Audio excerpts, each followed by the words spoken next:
एक साल भी बैठकर तसल्ली से पढ़ोगे तो भी आप कवर नहीं कर पाओगे। सिंगल शेक्सपियर के वर्क बैठ जाओगे तो उन्हीं वर्क को कवर करने में आपको इतना टाइम लग जाएगा। तो कुछ ऐसी ट्रिक्स हमारे पास होनी चाहिए कि हम कम टाइम में मोस्ट इंपॉर्टेंट टॉपिक्स को हम कवर कर लें, है ना। तो आज की इस वीडियो के अंदर मैं आपको बताने वाली हूँ ब्रिटिश लिटरेचर के मोस्ट इंपॉर्टेंट टॉपिक्स, और जहां से हर बार क्वेश्चन पूछे जाते हैं उन सभी टॉपिक्स को हम डिस्कस करने वाले हैं। तो देखो, ब्रिटिश लिटरेचर की क्यों बात कर रही हूं मैं, सभी जो हमारी यूनिट्स मेंशन की गई हैं उन सभी यूनिट्स को मैं उन सभी यूनिट्स के जो मोस्ट इंपॉर्टेंट टॉपिक्स हैं वो मैं आपको बता देने वाली हूं। अपकमिंग वीडियोस में और भी आ जाएंगी। अभी ब्रिटिश लिटरेचर की बात करते हैं। ब्रिटिश लिटरेचर की बात क्यों कर रहे हैं हम, बिकॉज ब्रिटिश लिटरेचर पिछली बार आपका जो एग्जाम हुआ था दिसंबर 2024 वाला, वहां पर सिंगल ब्रिटिश लिटरेचर से आपके 18 क्वेश्चंस पूछे गए थे। 18 क्वेश्चंस का मतलब समझते हैं आप, 36 मार्क्स सिंगल आपके ब्रिटिश लिटरेचर से पूछे गए थे। ओके, ब्रिटिश लिटरेचर से बनते इतने, तो ब्रिटिश लिटरेचर बहुत इंपॉर्टेंट पोर्शन है। चलो फटाफट से हम मोस्ट इंपॉर्टेंट टॉपिक्स को कवर करते हैं। अच्छा, एक बार टॉपिक्स को कवर करने से पहले हम ये समझ लेते हैं कि किस तरीके के क्वेश्चंस ब्रिटिश लिटरेचर से पूछे जाते हैं एक्चुअल में। तो देखो, पहला क्या है, क्रोनोलॉजी बेस्ड क्वेश्चन पूछे जाएंगे, जहां पर वर्क्स की क्रोनोलॉजी, राइटर्स की क्रोनोलॉजी पूछ ली जाती है। तो इसलिए जो राइटर्स हैं, मोस्ट इंपॉर्टेंट राइटर्स हैं, उनकी डेट ऑफ बर्थ आपको याद रखनी है। पहले नहीं पूछी जाती थी, लेकिन अगर आप लेटेस्ट पैटर्न देखोगे तो वहां पर ऑथर्स एंड वर्क्स की क्रोनोलॉजी एंड खासकर वर्क्स की पब्लिकेशन डेट्स, ऑथर की डेट ऑफ बर्थ, डीओबी जो बर्थ ऑफ ईयर है वो आपको याद रखना होगा। नेक्स्ट आते हैं, मैच द फॉलोइंग से क्वेश्चन पूछे जाते हैं, और कहां से, ऑथर्स, जॉनरा, थीम्स, इनसे क्या है, मैचिंग से क्वेश्चन बनते हैं। आपको एक साइड राइटर रख दिया जाएगा, वर्क्स लिख दिया जाएगा, एंड अदर साइड आपको उनकी थीम से कनेक्ट करना होगा या फिर जॉनरा से कनेक्ट करना होगा। Next, opening and closing line से बहुत सारे क्वेश्चंस पूछे जाते हैं, पूछे भी गए हैं और अपकमिंग एग्जाम में पूछे भी जाएंगे। तो जो भी important opening and closing lines हैं ब्रिटिश लिटरेचर के इंपॉर्टेंट नॉवेल्स की, वो भी मैं आपको आगे बता दूंगी। ओके, आगे अपकमिंग वीडियोस में। नेक्स्ट, लिटरेरी टेक्निक्स कौन सी यूज की गई है, ड्रामेटिक मोनोलॉग, कौन सा ड्रामेटिक मोनोलॉग होता क्या है, एलिगरी क्या है, कई बार इनकी क्या डेफिनेशन पूछ ली जाती है, मैचिंग में आपको डेफिनेशन बतानी होती है, या कई बार आपसे डायरेक्टली पूछ लिया जाता है the particular work written in which genre which literary technique. Okay, तो वहाँ पर आपको बताने होते हैं, यानी कि जो ब्रिटिश लिटरेचर की जो इम्पॉर्टेंट वर्क्स है कौन सी स्टाइल ऑफ राइटिंग में लिखे गए थे, ये भी आपको याद रखना है। नेक्स्ट आ जाते हैं कैरेक्टर्स नेम। कैरेक्टर्स के पेन नेम से, जो सूडियो नेम्स होते हैं, वहां से क्वेश्चंस पूछे जाते हैं। पेयरिंग से रिलेटेड आपके क्वेश्चन पूछे जाते हैं। वर्क्स और जो ऑथर्स के जो ऑथर का नेम है उनसे मैच करना होता है आपको। Critical essay on British writer, कौन कौन से एसे हैं, जैसे कि आप previous year question papers check करोगे, डेनियल ड्यूफो के जो एसेज हैं वहां से क्वेश्चंस आपके ऑलरेडी पूछे जा चुके हैं। टीएस एलियट के एसे से क्वेश्चंस पूछे जाते हैं, तो वो इंपॉर्टेंट है। ओके, इन्फ्लुएंस एंड इंटरटेक्चुअलिटी के कंसेप्ट से क्वेश्चन पूछे जाते हैं कि कौन सा वर्क, पर्टिकुलर वर्क कौन सी राइटिंग से इन्फ्लुएंस है। आप देखोगे कि अभी रीसेंट में कहां से क्वेश्चन, जो मॉडर्न नोवेल्स हैं, ओके, तो मॉडर्न नोवेल जैसे मार्गरेट एटवुड की नोवेल है, तो वो कौन सी वर्क से इन्फ्लुएंस होकर लिखी गई है। तो मार्गरेट एटवुड की एक नोवेल है, वर्क है, जो कि टेम्पेस्ट से इन्फ्लुएंस होकर उन्होंने लिखा है। तो आपको ये कमेंट करके बताना है कि कौन सा ऐसा वर्क है। नेक्स्ट आ जाते हैं हम कि 10 मोस्ट आस्क वर्क्स। ये हमारे मोस्ट आस्क वर्क हैं जो कि अभी तक एग्जाम में पूछे जा चुके हैं, मोस्ट आस्क्ड वर्क्स। ओके, तो सबसे पहले आ जाता है हमारा Canterbury Tales. You already know कि कैंटरबरी टेल्स तो बहुत इंपॉर्टेंट है, इसको छोड़ ही नहीं सकते। Doctor Faustus by Christopher Marlowe, plus में यूनिवर्सिटी ऑफ विट्स कौन थे, उनके ड्रामा सिर्फ ओनली टाइटल पर्पज से आपको याद रखने हैं। शेक्सपियर की बात करते हैं तो वैसे तो शेक्सपियर बहुत इंपॉर्टेंट है, इनके सारे वर्क्स बहुत इंपॉर्टेंट है, लेकिन अगर रीसेंट पैटर्न आप चेक करोगे तो वहां पर शेक्सपियर से आपको बहुत कम क्वेश्चंस या क्वेश्चन देखने के लिए ही नहीं मिलेंगे। ओके, नेक्स्ट आ जाता है आपको कौन सा वर्क पढ़ना है, रेप ऑफ द लॉक, क्योंकि यहाँ से क्वेश्चन पूछे जाते हैं, अलेक्जेंडर पोप का वर्क है। Gulliver's travel, lyrical ballads by Wordsworth and ST. Coleridge, ये वर्क बहुत इंपॉर्टेंट है, क्वेश्चंस पूछे ही पूछे जाते हैं। खासकर अगर मैं बात करूँ एस.टी. कॉलरेज और प्लस में एस.टी. कॉलरेज, सैमुअल जॉनसन, ये दोनों यहाँ से क्वेश्चन कंपल्सरी है, आप देखोगे कि हाँ पूछे ही पूछे जाएंगे सभी एग्जाम में, not only UGC net exam, इसके अलावा भी जो अदर एग्जाम्स होते हैं वहां पर क्वेश्चंस पूछे जाते हैं। नेक्स्ट आ जाते हैं जो रोमांटिक राइटर्स, रोमांटिक पोइट्स हैं, तो उनकी पोइट्रीज आपको याद रखनी है। पोइट्रीज में उन्होंने किसका, कौन सी थीम का यूज किया है, ये सारी चीजें आपको याद रखनी है। Wasteland very important, T S. Eliot का वेस्टलैंड इंपॉर्टेंट है, प्लस में इनकी पोइट्री भी है। Okay, love song of J Prufrock, वो पोइट्री से भी क्वेश्चंस पूछे जाते हैं। Mrs Dalloway by Woolf, Virginia Woolf, waiting for Godot, waiting for Godot by Samuel Beckett, very very very important work. तो अगर आपको कोई वर्क समरी वाइज पढ़ना है, उसको इन डिटेल पढ़ने का मन कर रहा है आपका, तो ये वो 10 वर्क्स हैं जिनको आप इन डिटेल पढ़ सकते हो। इसके अलावा क्योंकि ये ऐसे वर्क्स हैं जो कि मैंने प्रीवियस ईयर क्वेश्चन पेपर्स को एनालाइज करके देखा है कि कहाँ से इन डिटेल क्वेश्चंस कहाँ से बनते हैं, तो यहीं से ही आपको रिपीटेड क्वेश्चंस देखने के लिए मिलेंगे। नेक्स्ट आते हैं, अभी मैं आपको बताने वाली हूँ कि एज वाइज में हमारे कौन से मोस्ट इंपॉर्टेंट टॉपिक्स हैं, राइटर्स हैं जिन्हें आपको कवर करना है। तो क्रोनोलॉजिकली हम डिस्कस करेंगे। सबसे पहले we have the age of Chaucer, 14th century. तो यहाँ पर कौन से इंपॉर्टेंट, तो ऑब्वियसली चौसर के आप देखो, चौसर से आपको कैंटरबरी टेल्स आपको बहुत इंपॉर्टेंट है, ये आपको कवर करनी है। कैंटरबरी टेल्स, सारी टेल्स आपको कवर करनी है कैंटरबरी टेल्स में से। ओके, कौन से स्टाइल ऑफ स्ट्रक्चर में लिखी गई है, नरेशन का स्टाइल आपको याद रखना है। हर एक इंडिविजुअल टेल आपको पढ़ने की जरूरत नहीं है, बट जो मोस्ट इंपॉर्टेंट टेल्स हो गई, जैसे nun priest's tale, wife of bath's tale, knight's tale, तो ये कुछ ऐसी इंपॉर्टेंट टेल्स हैं जो कि आपको कवर करनी होगी इन डिटेल। ओके, तो इन वर्क्स को, इन टेल्स की आपको अच्छे से एनालिसिस करके आपको कवर करना है। नेक्स्ट आ जाते हैं हमारी चौसर के बाद आपको क्या कवर करना है, रेनेसा एज आपको कवर करनी है। रेनेसा में कुछ सबसे पहले तो बैकग्राउंड की चीज़ें जो हैं वो आपको समझना कि रेनेसा सबसे पहले कहाँ पर आया था, सबसे पहले कहाँ पर फ्लरिश हुआ था, कैसे आया था। ओके, ये सारी चीज़ें आपको बेसिक पता होनी चाहिए।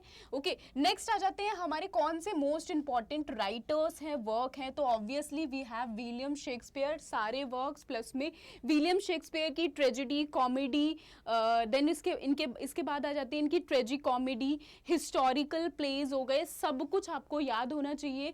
विलियम शेक्सपियर से क्रोनोलॉजी बेस्ड क्वेश्चन भी पूछ लिए जाते हैं, फेमस लाइन से क्वेश्चन, फेमस कैरेक्टर्स, हीरोइन, फूल्स, कहीं से भी क्वेश्चंस पूछ लिए जाते हैं, तो बहुत इंपॉर्टेंट है। Then we have Christopher Marlowe, Christopher Marlowe से क्वेश्चन पूछे जाते हैं। डॉक्टर फॉस्टर्स के अलावा जो क्रिस्टोफर मार्लो के वर्क्स हैं वो भी आपको याद रखने हैं। प्लस में मैं आपको बता दूं कि अगर हम क्रिस्टोफर मार्लो की बात कर रहे हैं तो आप यूनिवर्सिटी ऑफ विट्स को नहीं भूल सकते, बिकॉज यूनिवर्सिटी ऑफ विट्स से क्वेश्चन पूछे जाते हैं। इन डिटेल क्वेश्चन नहीं पूछे जाते, बट आपको देखने के लिए मिलेगा कि टू द पॉइंट कि दिस पर्टिकुलर वर्क किसने लिखा है, रोट बाय, ऐसे करके क्वेश्चंस पूछ लिए जाते हैं। Then we have Edmund Spenser, very important, the Faerie Queene. Edmund Spenser, Faerie Queene, Sir Walter रेगल को जो इन्होंने लेटर लिखा था उससे रिलेटेड क्वेश्चन पूछे जाते हैं। शेफर्ड कैलेंडर किसको डेडिकेट किया था, तो इनके सारे वर्क से रिलेटेड क्वेश्चन आप देखोगे कि पब्लिकेशन डेट से ही क्वेश्चन बनते हैं। ओके, तो ये इंपॉर्टेंट है, याद रखना है। इनसे क्वेश्चन, फेरी क्वीन से क्वेश्चंस कैसे कैसे पूछे जा चुके हैं ऑलरेडी। क्वेश्चन पूछा गया था कि हीरो कौन है, फेरी क्वीन का हीरो कौन है, तो किंग आर्थर फेरी क्वीन के हीरो हैं। इसके अलावा क्वेश्चन पूछा जा चुका है कि इनका जो वर्क है इन्होंने कब लिखा था, लेटर टू सर वॉल्टर रेगल, इन्होंने कब लेटर सेंड किया था, कब पब्लिश हुआ था इनका वर्क्स, तो ऐसे क्वेश्चंस पूछे जाते हैं। शेफर्ड कैलेंडर किसको डेडिकेट किया गया है, शेफर्ड का नेम क्या है, जो शेफर्ड है वो किससे कौन से राइटर से इन्फ्लुएंस होकर इन्होंने लिखा है, वो नेम कहाँ से लिया है। Okay, next metaphysical poets, very important term, किसने क्वाइन की थी, किसने यूज की थी, कौन से किसने यूज की थी, सैमुअल जॉनसन ने क्या चीजें बोली हैं इन मेटाफिजिकल पोएट्स के लिए, ये प्लस में जो आप यहाँ पर मैंने मेंशन कर रखे हैं नेम, आपको इन सभी पोएट्स की पोएट्री आपको पढ़नी है। आपको इन डिटेल पढ़ने की ज़रूरत नहीं है क्योंकि as you guys already know time हमारे पास कम है, इन डिटेल नहीं पढ़ना, लेकिन एटलीस्ट आपको इतना पता होना चाहिए कि जो भी इनकी पोइट्री है इन्होंने किस चीज को किससे कंपेयर किया है। तो बेसिक ये चीजें आपको पता होनी चाहिए, लाइन टू लाइन आपको याद करने की जरूरत नहीं है, बट इतना आपको पता होना चाहिए। नेक्स्ट आ जाते हैं हम, नेक्स्ट आ जाता है restoration age, restoration age 18th century. Okay, तो रेस्टोरेशन टू 18th सेंचुरी की हम बात करते हैं, तो रेस्टोरेशन से पहले आते हैं हमारे जॉन मिल्टन। तो जॉन मिल्टन इससे पहले हमारी एज ऑफ पोरितन आती है, बिफोर रेस्टोरेशन, तो वहाँ से आप जॉन मिल्टन का वर्क पढ़ सकते हैं। पैराडाइज लॉस्ट के अलावा भी उनके वर्क्स हैं, बट मैंने उसको इसलिए इंक्लूड नहीं किया है क्योंकि आप देखोगे रिसेंटली वहाँ से क्वेश्चंस नहीं पूछे जा रहे हैं, या जॉन मिल्टन से क्वेश्चन पूछे भी जाते हैं तो उनके वर्क्स की simple chronology, not simple, simple नहीं, बट हाँ उनके वर्क्स की क्रोनोलॉजी से रिलेटेड क्वेश्चंस पूछ लिए जाते हैं। तो आप उनके वर्क्स को एक बार देख लेना, फर्स्ट वर्क कौन सा है, लास्ट वर्क कौन सा है, इजी क्रोनोलॉजी पूछी जाती है। ओके, रेस्टोरेशन एज में जॉन ड्राइडन इंपॉर्टेंट है, अलेक्जेंडर पोप इंपॉर्टेंट है, Jonathan Swift very very very important, इनके सारे वर्क्स इंपॉर्टेंट है। Okay, Tale of Tub, Battle of Books, okay सारे वर्क्स इनके इंपॉर्टेंट है। सैमुअल जॉनसन, जिन लेसिकोग्राफर इन्हें कंसिडर किया जाता है। डिक्शनरी कब पब्लिश की गई थी ये आपको याद रखना है, किसने सैमुअल जॉनसन के ऊपर बायोग्राफी लिखी थी, इनके अदर वर्क्स कौन कौन से हैं, सारा आपको याद रखना है। जिन राइटर्स को मैं यहाँ पर मेंशन कर रही हूँ उनको तो आपको किसी भी हालत में भूलना नहीं है, ओके, क्योंकि ये इंपॉर्टेंट है। राइज ऑफ नोवेल्स, इसके अलावा रेस्टोरेशन एज में हमारे पास जैसे डेनियल ड्यूफो हो गए, रिचर्डसन, ओके, हेनरी फील्डिंग हो गए, तो ये कुछ ऐसे राइटर्स हैं जो कि आपके इंपॉर्टेंट है, यहाँ से क्वेश्चंस बनते हैं। ओके, और आपको क्या देखने के लिए मिलेगा, frequently ask beginnings of the English novels. इस एज में जो नोवेल्स हैं उनकी बिगनिंग से क्वेश्चंस आपके पूछे जाते हैं। Next we have romantic age, romantic period की बात करते हैं। सबसे पहले तो रोमांटिक एज में क्वेश्चंस कैसे बनते हैं, तो यहाँ से पोइट्री पूछी जाती है। ओके, पोइट्री आपको पता होनी चाहिए, कौन से पोइट की कौन कौन सी पोइट्री कलेक्शन है, कौन सी पोइट्री है, ये आपको पता होनी चाहिए। जॉन कीट्स की जितने भी वर्क्स आप देखोगे, एनालाइज करोगे, जॉन कीट्स की पोइट्री में से क्वेश्चंस ऐसे बनते हैं कि जॉन कीट्स ने कौन सी इमेज का यूज़ किया है। ओके, तो कैरेक्टर्स आपको याद होने चाहिए, जॉन कीट्स की पोइट्री में कौन कौन से कैरेक्टर है, पर्टिकुलर कैरेक्टर क्या रिप्रेजेंट कर रहे हैं। ओके, जैसे कि एक क्वेश्चन पूछा गया था कि जॉन कीट्स के कौन से वर्क में गॉड ऑफ मेमोरी को रिप्रेजेंट किया गया है, कौन से वर्क के अंदर, कौन सी पोइट्री के अंदर लेमिया ये नेम का कैरेक्टर आपको देखने के लिए मिलेगा। और इसके अलावा मॉन्टिया, बहुत सारे कैरेक्टर्स हैं जहाँ से जॉन कीट्स के वर्क में क्वेश्चंस पूछे जाते हैं आपके। ओके, और एक रीसेंट आपको देखने के लिए मिलेगा क्वेश्चन साइकी से रिलेटेड क्वेश्चन एक पूछा गया था, तो गॉड साइकी का कौन सा था क्वेश्चन मैं भूल गई हूँ वो, बट क्वेश्चन आपका जो एग्जैक्ट क्वेश्चन है वो मुझे अभी याद नहीं आ रहा, बट हाँ उसमें आप इतना पूछा गया था कि जो पर्टिकुलर लेडी है क्या वो सुपर ह्यूमन है या फिर वो ह्यूमन है, ये क्वेश्चन आपका पूछा गया था। मॉर्टल है या इमॉर्टल है, ये क्वेश्चन पूछा गया था। ओके, तो आपको जॉन कीट्स के तो वर्क, पोइट्रीज बहुत इंपॉर्टेंट है, याद रखनी है आपको। ओके, नेक्स्ट आ जाते हैं और कौन सी हमारी रोमांटिक एज में क्या आ जाता है, तो वर्ड्सवर्थ आ जाते हैं। Wordsworth, ST. कॉलरेज, शेले। अगर लिरिकल बैलेट की बात करूं, कब लिरिकल बैलेट पब्लिश किया गया था, 1798, प्रीफेस 1800, प्रीफेस ऐड किया गया था। 1803, 1805, ये चार जो पब्लिकेशन डेट्स हैं ये तो बहुत इंपॉर्टेंट है। याद रखने हैं आपको। Okay, and then we have romantic poets P B Shelley, Keats, Lord Byron. Okay, तो इनकी वर्क्स, इनकी पोइट्रीज आपको पढ़नी है, इंपॉर्टेंट है। नेक्स्ट आ जाते हैं, इसी एज में हमारी इंपॉर्टेंट आती है गॉथिक फिक्शन। तो गॉथिक फिक्शन में सबसे पहले तो फेमस वर्क आ जाता है मैरी शेली का फ्रेंकिस्टीन। तो फ्रेंकिस्टीन में विक्टर फ्रेंकिस्टीन का कैरेक्टर इंपॉर्टेंट है।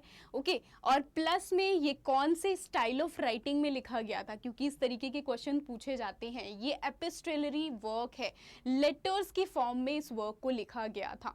ओके, तो ये इंपॉर्टेंट है, याद रखना है आपको। इसके अलावा भी हमारी जो गॉथिक वर्क्स हैं, इन क्रोनोलॉजी आपको उन गॉथिक वर्क्स के बारे में आपको पता होना चाहिए। ओके, जैसे द मिस्ट्री ऑफ यूडोल्फो हो गया। Okay, mystery of Udolpho, the castle of Otranto. First work कौन सा था? The castle of Otranto, then mystery of Udolpho आ जाता है, देन मंक। ये हमारी क्रोनोलॉजी वर्क्स हैं, वर्क्स की क्रोनोलॉजी है। ओके, नेक्स्ट आ जाते हैं Victorian age. Victorian age, Victorian period से देखो क्वेश्चंस यहाँ से बहुत ज़्यादा आपको देखने के लिए मिलेंगे, क्योंकि यहाँ पर जो पेपर हैं, न्यूज़पेपर्स, मैगजीन्स, एडिटर्स, इससे भी क्वेश्चंस पूछ लिए जाते हैं। तो क्या इंपॉर्टेंट है? सबसे पहले तो यहाँ पर आ जाते हैं हमारे जो पोइट्स हैं, लॉर्ड एल्फ्रेड टेनिसन। ओके, ये ड्रामेटिक मोनोलॉग के लिए फेमस थे। तो इनके कौन से वर्क ड्रामेटिक मोनोलॉग में लिखे गए हैं, कौन से राइटर से इन्फ्लुएंस थे, कौन सी राइटिंग से इन्फ्लुएंस थे, सारी चीज़ें आपको पता होनी चाहिए, इंपॉर्टेंट है। Then we have Robert Browning. तो ये दोनों ही पोएट अपने वर्क के अंदर क्या यूज करते थे? ड्रामेटिक मोनोलॉग का यूज किया करते थे ना। What is dramatic monologue? क्योंकि मैं बार बार बोले जा रही हूँ, आपको समझ में पता नहीं आ रहा है, नहीं आ रहा। ड्रामेटिक मोनोलॉग होता क्या है? Dramatic monologue is a sort of poem which is written in a form of speech. एक स्पीच की फॉर्म में लिखी गई होती है, जहां पर सिंगल कैरेक्टर अपने थॉट्स, अपनी फीलिंग्स को एक्सप्रेस कर रहा होता है। ओके, तो ये ड्रामेटिक मोनोलॉग होता है। नेक्स्ट आ जाते हैं हमारी Charles Dickens. Charles Dickens famous for Newgate novels. Victorian age जहां पर इंडस्ट्रियलाइजेशन ऑलरेडी हो चुका था, विक्टोरियन एज की जो नॉवेल्स हैं, वर्क्स हैं, वो हमें थोड़ा सा अलग दिखेंगे। Okay, different in sort of everything. Okay, story telling, background और प्लस में जो थीम होती थी इनकी नॉवेल्स की, वो सब कुछ अलग होती थी। जैसे कि अभी तक वर्क्स के अंदर क्या होता था? वर्क्स के अंदर एक हीरोइज्म को पोर्ट्रे किया जाता था, या सोसाइटी की जो रियलिटी है उसको पोर्ट्रे किया जाता था। लेकिन इस टाइम पर जो इंडस्ट्रियलाइजेशन है उसके इम्पैक्ट को शो करना, प्लस में क्रिमिनल्स को एक अलग पॉइंट ऑफ व्यू से पोर्ट्रे करना, तो उन वर्क्स को क्या बोलते थे? न्यूगेट नॉवेल्स बोलते थे। तो चार्ल्स डिकेंस, इनके सारे वर्क्स इंपॉर्टेंट है। चार्ल्स डिकेंस से क्वेश्चन पूछे जाते हैं क्रोनोलॉजी बेस्ड। इनकी सारी नॉवेल्स की क्रोनोलॉजी आपको पता होनी चाहिए, बहुत इंपॉर्टेंट है। इसके अलावा एलिजाबेथ गेस्किल हैं, उनके वर्क को भी हम न्यूगेट नॉवेल के अंदर कंसिडर करते हैं। ओके, थॉमस हार्डी से भी क्रोनोलॉजी बेस्ड क्वेश्चन बनते हैं। इनके सारे वर्क्स आपको क्रोनोलॉजिकली पता होने चाहिए। इन सारे वर्क्स में, जैसे कि ऑलरेडी मैंने आपको बताया है, इंडस्ट्रियलाइजेशन एक मेजर थीम देखने के लिए मिलेगी। ओके, नेक्स्ट विक्टोरियन एज की आपको साथ में जो हमारी जेन ऑस्टन हो गई, ओके, ब्रॉन्टे सिस्टर्स हो गए, तो उसको मैं यहाँ पर लिखा नहीं है मैंने, बट हाँ वो आपको कवर करनी है, इंपॉर्टेंट है। वहाँ से भी देखोगे आपको क्रोनोलॉजी बेस्ड क्वेश्चन मिलेंगे। मिडल मार्च बहुत इंपॉर्टेंट वर्क है। जेन ऑस्टन के सारे वर्क्स के साथ साथ सारे कैरेक्टर्स आपको याद होने चाहिए, बहुत इंपॉर्टेंट है। ओके, नेक्स्ट आ जाते हैं हम मॉडर्निज्म में। अभी अपकमिंग एग्जाम्स को अगर आप एनालाइज करोगे तो मॉडर्निज्म से ज़्यादा क्वेश्चंस पूछे जा रहे हैं, और modernist novel, modernist genre, terms, style of writing, सब कुछ इंपॉर्टेंट है। कौन सा, यहाँ पर आपको पोइट्री ग्रुप्स जो हैं वो भी आपको याद रखने इंपॉर्टेंट है। तो अब आप बोलोगे कि आप बता तो रहे हो, साथ के साथ आप बता और ऐड ऑन किए जा रहे हो कि ये भी इंपॉर्टेंट है, ये भी इंपॉर्टेंट है। इंग्लिश लिटरेचर, पता है, एक ऐसा एक ऐसा सिलेबस है जो, क्योंकि मैं अपने खुद के एक्सपीरियंस से पढ़ा रही हूँ, मैं अपने CUET PG स्टूडेंट्स को भी मैं पढ़ाती हूँ। जब आप, आई होप कि आपको पता होगा, बट ऑलरेडी मैं एक एजुकेटर हूँ अंडर 24/7 में, जहाँ पर मैं CUET PG इंग्लिश लिटरेचर पढ़ाती हूँ। तो वहाँ पर भी मैं अपने स्टूडेंट्स को पढ़ाते पढ़ाते, थोड़ा सा पढ़ाते पढ़ाते मैं सब कुछ पढ़ा देती हूँ। तो स्टूडेंट्स बोलते हैं कि अरे यार मैम, आपने तो बोला था कि सिर्फ इतना पढ़ना है, देन उसके बाद इतना सारा कैसे हो गया? तो मैं बोलती हूँ यार क्या करें, इंग्लिश लिटरेचर है ही इतना इंटरेस्टिंग कि आप जब तक सब कुछ नहीं पढ़ोगे आपको समझ में ही नहीं आएगा। तो यहाँ पर बहुत सोच समझ के मैंने चीज़ें ऐड ऑन की है कि हाँ इतना पढ़ लो तो आपका हो जाएगा। लेकिन क्योंकि आपके पास टाइम कम है और स्टूडेंट्स क्या करते हैं, सब कुछ पाने के पीछे भागते हैं, सिलेबस को कवर करना है, कवर करना है, कवर करना है। बट एट द एंड अगर आपको सब कुछ मिल भी जाएगा ना, तो भी आपके पास क्या रहेगी, आपके पास आप ना एक्सीलेंस नहीं मिल पाएगा आपको, क्योंकि सब कुछ आप एट द एंड रिवाइज नहीं कर पाओगे। इट्स बेटर कि आप थोड़ा पढ़ो, लेकिन थोड़ा भी बेस्ट पढ़ो। ओके, ये होना चाहिए आपके अंदर। तो मॉडर्निस्ट राइटर की बात करते हैं, T.S. एलियट की बात करें तो T.S. एलियट के सबसे पहले तो वर्क्स, प्लस में जो इनके क्रिटिसिज्म के वर्क्स हैं, इनके आइडियाज़ जो हैं वो सारे आपको पता होने चाहिए।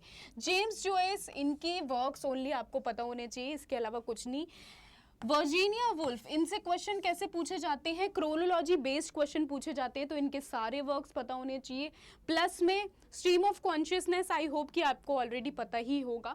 ओके, तो इनके सारे वर्क्स से क्वेश्चंस पूछे जाते हैं। वर्क्स के अलावा अगर मैं बात करूँ तो वर्क्स के अलावा कैरेक्टर्स आप याद कर सकते हो। तो जैसे कि इनका वर्क है टू द लाइट हाउस, ये इनका वर्क है, तो वहाँ से उसमें जो कैरेक्टर्स हैं वो आप याद कर सकते हो। कुछ इनके अननोन वर्क से भी क्वेश्चन पूछ लिए जाते हैं, है ना। तो आपको वर्जीनिया वुल्फ के जो अननोन वर्क्स हैं उनको भी थोड़ा सा ध्यान रख के चलना है। ओके, तो नेक्स्ट आ जाते हैं W.B. ईट्स, एक फेमस पोएट हैं, तो इनके कौन कौन सी पोइट्रीज हैं वो आपको याद रखनी है, किसने इनके ऊपर एलिजी लिखी है। D.H. Lawrence, very very very important, इनसे प्रीवियस ईयर ऑलरेडी क्वेश्चन पूछे जा चुके हैं। तो देखो जितने भी मैंने यहाँ पर राइटर्स लिखे हैं वो ऑलरेडी आपके प्रीवियस ईयर क्वेश्चन पेपर्स में पूछे जा चुके हैं, तभी मैंने इनको यहाँ पर ऐड किया है। तो D.H. लॉरेंस, इनसे ऑलरेडी क्वेश्चन पूछे जा चुके हैं, क्वेश्चन पूछे गए हैं इनकी क्रोनोलॉजी बेस्ड वर्क से। तो first work, second work, last works, characters इनके वर्क्स के, कौन सा इनका वर्क है जो कि सीक्वल है, ओके, फर्स्ट वर्क का सीक्वल है, तो सारी चीज़ें आपको पता होनी चाहिए। Then we have E.M. Forster, E.M. Forster very important, इनके वर्क इंपॉर्टेंट है। अ पैसेज टू इंडिया कब पब्लिश हुआ, कौन कौन से कैरेक्टर्स हैं, सारी चीज़ें आपको पता होनी चाहिए। देन आ जाते हैं हमारे कॉनरेड्स हार्ट ऑफ डार्कनेस, लेकिन हार्ट ऑफ डार्कनेस के अलावा भी वर्क जो है वो आपको पढ़ने हैं। पढ़ने इन द सेंस आपको वहाँ बैठ नहीं जाना है कि हाँ हमने आज एक नोवेल निकाल ली और इसको हम इन डिटेल में पढ़कर ही बैठेंगे। नो, इतना टाइम नहीं होता आपके पास। अगर आपको पढ़ने हैं तो आप क्या कर सकते हो, आप सिंपल जो मोस्ट इम्पॉर्टेंट वर्क्स हैं उनको पढ़ो, सब कुछ नहीं पढ़ पाओगे आप।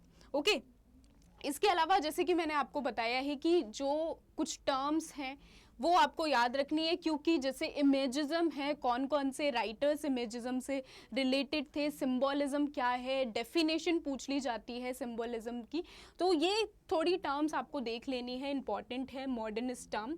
ओके, तो इसके अलावा आते हैं हम post modern writer, post modern and contemporary writer कौन कौन से हैं इंपॉर्टेंट। सबसे पहले तो सैमुअल बेकेट को आप भूल ही नहीं सकते, बहुत इंपॉर्टेंट है, हर बार इनसे क्वेश्चन पूछे जाते हैं। इवन दो मैंने अभी देखा था, मैं CUET PG पढ़ाती हूँ स्टूडेंट्स को, तो वहाँ पर मैंने देखा कि CUET PG में भी इनसे इतना डिफिकल्ट क्वेश्चन आया था। इनका एक फ्रेंच वर्क पूछा गया था, तो उस फ्रेंच वर्क का जो हिंदी सबटाइटल है वो बताना था, और इतना अननोन वर्क था वो, तो इसलिए ये तो बहुत इंपॉर्टेंट है। UGC नेट एग्जाम है तो वहाँ पर तो कुछ भी कहीं से भी पूछ सकते हैं और हायर लेवल का पूछेंगे, तो ये इंपॉर्टेंट है। नेक्स्ट आ जाते हैं कॉमेडी ऑफ मिनस, इनसे एसोसिएटेड है हार्लोट पिंटर, तो ये इंपॉर्टेंट है। द बर्थडे पार्टी इनका फेमस वर्क है। ओके, नेक्स्ट आ जाते हैं फिलिप लार्किन, हाँ ये ओनली ये आपको याद रखना है। ओके, देन आ जाते हैं हमारे पोस्ट मॉडर्न में जो ब्लैक ब्रिटिश राइटिंग्स हैं वो इम्पॉर्टेंट आ जाती है। ब्लैक ब्रिटिश राइटिंग्स आपको याद रखनी है कौन सी है। यहाँ पर ही मल्टी कल्चरिज्म आ जाता है, पोस्ट कलोनियलिज्म आ जाता है। ये इनमें कौन कौन सी राइटिंग्स हैं वो इम्पॉर्टेंट है, पूछी जा चुकी हैं।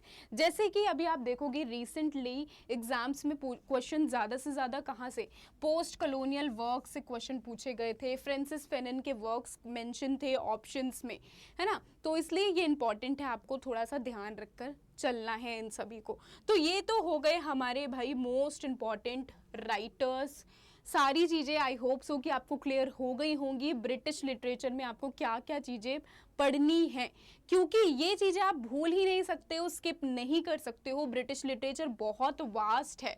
ओके, मेरे हाथ भी शायद कम पड़ जाए, बहुत वास्ट है ब्रिटिश लिटरेचर, इतनी हाँ, बहुत वास्ट है ब्रिटिश लिटरेचर। जितना भी पढ़ लोगे आपको कम ही लगेगा। बट यहाँ पर जितना भी मैंने आपको बताया, ये ऐसे राइटर्स हैं जहाँ से मोस्ट रिपीटेड क्वेश्चंस पूछे जा चुके हैं। तो ये आपको कवर करना है। अगर आपने इतना कवर कर लिया तो ये मान लो कि आपने बहुत सारी चीज़ें कवर कर ली हैं। इसके अलावा आपको टेंशन नहीं लेनी है, क्योंकि ये सारी की सारी चीज़ें मैं आपको खुद अपने इस चैनल पर कवर करवाने वाली हूँ। तो उसके लिए आपको टेंशन नहीं लेनी। फ्री नोट्स के लिए आप क्या कर सकते हो, हमारे टेलीग्राम चैनल को ज्वाइन कर सकते हो, जहाँ पर आपको फ्री नोट्स मिल जाएंगे। लिंक मैं डिस्क्रिप्शन में डाल दूंगी। आई होप सो कि आपको एक क्लियरिटी मिल चुकी होगी और कहाँ से शुरू करना है आपको ये भी पता चल चुका होगा।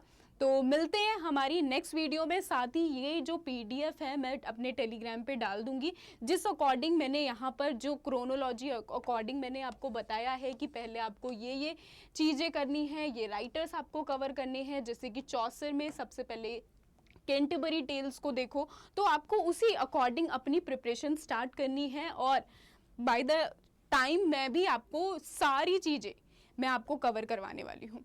तो मिलते हैं हमारी नेक्स्ट वीडियो में। एक बार लाइक और चैनल को सब्सक्राइब करना मत भूलना। Bye bye.